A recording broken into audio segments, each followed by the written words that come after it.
Hi, as Scott said, this is On My Nightstand, and I'm Laura Cathcart-Robbins. And today we're bringing you an excerpt from this book, Khabaar, right here. It is An Immigrant Journey of Food, Memory, and Family. It is written by Madhushree Ghosh, who is an upcoming guest on the show, and I'll tell you a little bit about her. Madhushree Ghosh works in oncology diagnostics and is a social justice activist. Her work has been awarded a notable mention in Best American Essays in Food Writing and a Pushcart Prize nomination.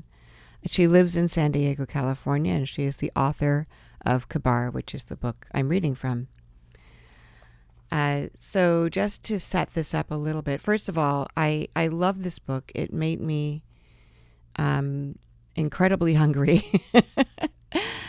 She writes about food, she writes about culture, she writes about science, she writes about social justice and activism, and it's all in this book, but there's a lot of food in this book. And when you listen to our interview, you'll hear us talk a lot about food as well. But this is a section where Madhushree is meeting her soon-to-be husband's, or as she refers to him as her soon-to-be ex-husband, meeting his parents for the first time. And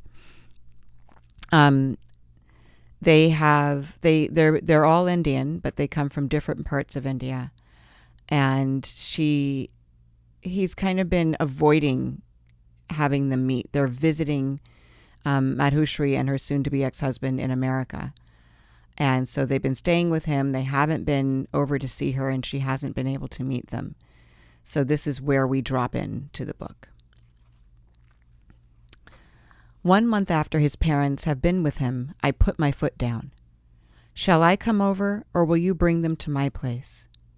I don't give him a chance to refuse. We can always meet you later, Madhu, he starts. No, I'm making dinner. Arti will be there too.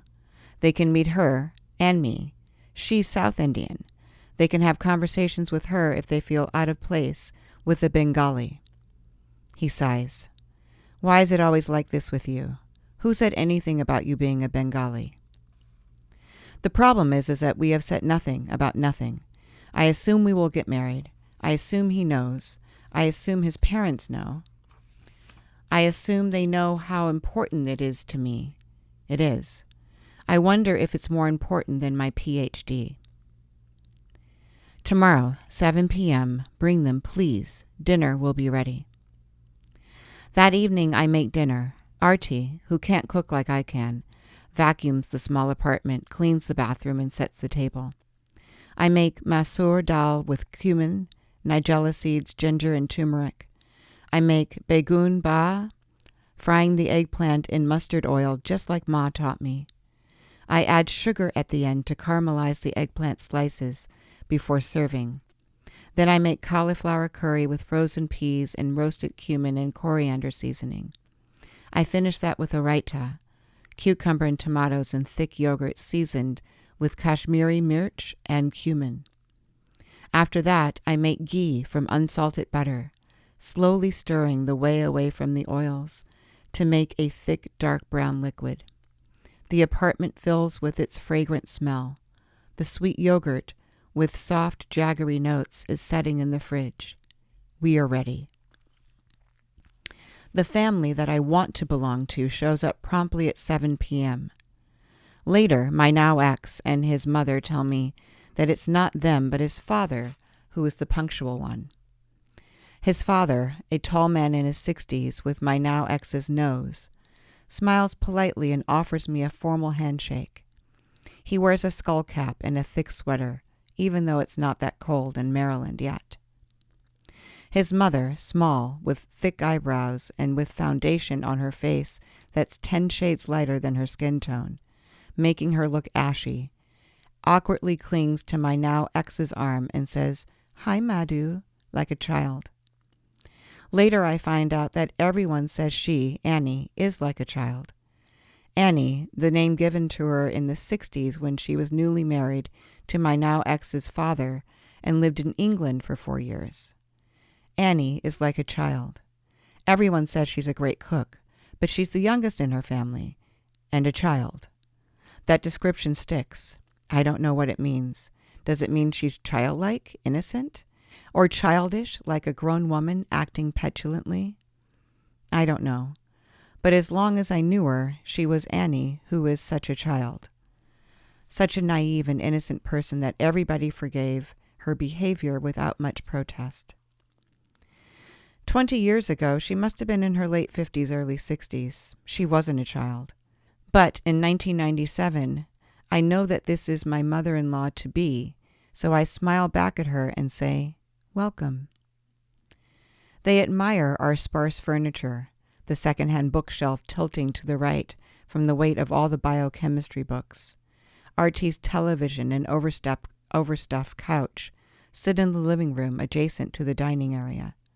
The only two things in this graduate student's apartment that are relatively new.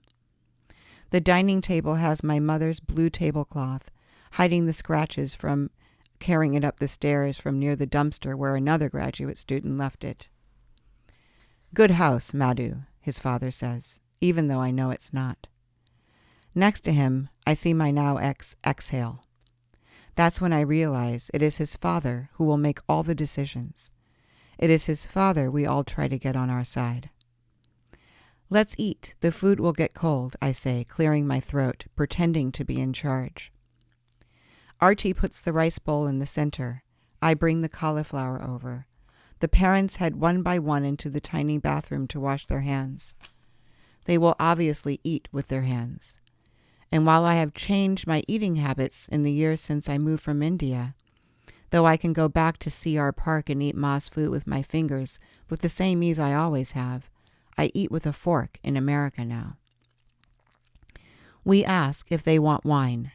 His father doesn't drink, but now my ex goads him to. He acquiesces, but it really wasn't much of a protest to begin with. We open a bottle, I think it's Merlot, but we aren't aficionados. Who knows what we open? I bring out my Pier 1 champagne flutes, because that's all we have in terms of wine glasses. No one cares. We toast, and his mother wipes the wine stain from her lips with the palu of her sari when she thinks no one is looking. I serve the ghee I made that evening to his father first, a dollop on the steaming white rice. I push the salt closer so he can mix the starchy rice with the fragrant, clarified knuckle-deep in the rice and ghee mixed butter on his plate. Thank you, I grin. The apartment is filled with lip-smacking and chewing sounds. Ma always said those sounds were uncouth, low class. You can be a Brahmin and still be low class, I think. Then I shake myself out of that judgmental attitude. I am, after all, marrying into this family. They're old. That's why they eat with their mouths open. I will make this work. We eat a lot and laugh a lot. They tell me that they think Bengalis sing Rabinda Sangeet and eat Roshogola every day. They tell me how different we are from them. They ask me if I believe in God. I say no. I grew up in a family where that wasn't a priority. Education is. My now ex's father nods, but we do believe in God, you know. Sure, I say. I won't stop you, and you shouldn't stop me. Hisa Barabar. Yes, he nods. Fair is fair. We settle accounts. I don't need to put you down, and you don't need to challenge me either. The ghee, Madhu, he says again. This is excellent. How did you make it? Oh, it's easy. Unsalted butter. You need the best organic butter. And keep it on low simmer. Simple. But the whey has to separate from the clarified butter. Is it that simple, Madhu? He asks. I nod, happy to share the information. It is. But it can also be a science experiment. You have to watch or else you can burn it. Then it'll taste bitter with burnt fatty solids from the cream. You can't undercook it, or it'll have a faint raw milk smell. It's a fine balance. Artie announces before I can stop her, Madhushree is a very good cook, Uncle. He nods appreciatively. My now ex watches him closely. Then my now ex says, but Mom makes great ghee too. Nah, Ma? I hadn't noticed his mother's reaction till then. She sits with her fingers coated with masoor dal and rice, a petulant mouth with an expression holding the beginnings of a tantrum. She looks up at her husband to her left, across from me, and says, "Ina, isn't my ghee good?"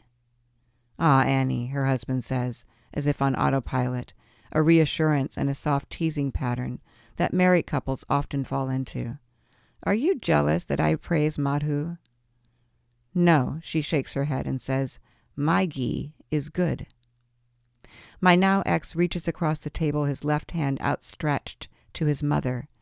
"Your ghee is the best, Ma," he says decisively.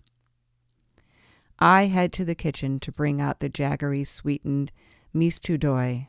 Artie follows me and places her empty plate in the sink.